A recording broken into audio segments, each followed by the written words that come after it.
Wachezaji wetu wamekuwa watu wa kupambana sana, watu wa kutoa jasho na damu. Nafikiri umeona namna ambavyo mechi nne tumecheza ndani ya siku 13 au 14.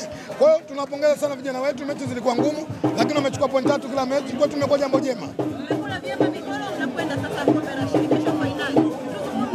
Mnakwenda mnajipanga vipi kama mashabiki kupokea matokeo? Unapokwenda kuzungumzia nusu, unakwenda kuzungumzia finali ya shirikisho barani Afrika ni mechi ngumu.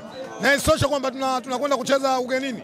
Na ukiona namna ambavyo tunakwenda kucheza hii mechi tofauti na wenzetu Barakani jinsi ambavyo walivyo. Wamepata muda mrefu ukifuatilia vyombo vya habari, mechi zao kule za ligi zilisimamishwa, kuona namna ambavyo wanapata nafasi ya kuweza kupumzika.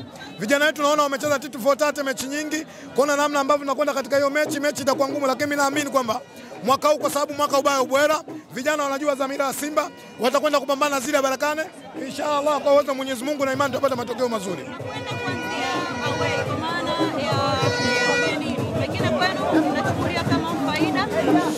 Mimi kwangu football naamini sehemu wote unaweza kucheza. Aidha wewe nyumbani, aidha ugenini.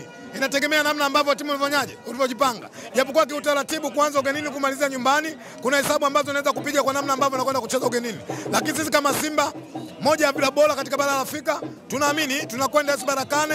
Inshallah kwa Mwenyezi Mungu naamini kwamba tutakwenda kupata mafanikio. Namna anapocheza Simba tunatazama kwa michezo yake minne mikono ambayo tayari imemaliza. Na Barakani anapocheza nyumbani amekuwa akisoma goli mengi sana.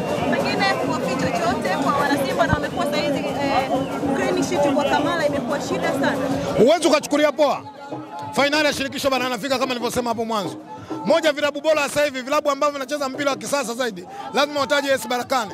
Wanapokwenda kucheza finali ya shirikisho hawakupigiwa kula, maana yake wamefanyaje? Wamepambana. Kwa hiyo mimi nasema Barakani ni moja timu nzuri. Lakini bahati nzuri, jambo la kufurahisha, technical bench la Simba chini ya Mwalimu Fadlu, mimi nafikiri amefanya kazi Morocco. Anajua vizuri Barakani walikuwa kwenye ligi moja. Kwa hiyo mimi naamini atajuri katika kiwanja cha mazoezi, atawaandaa vijana vizuri. Mimi na imani tutakwenda kufanya vizuri.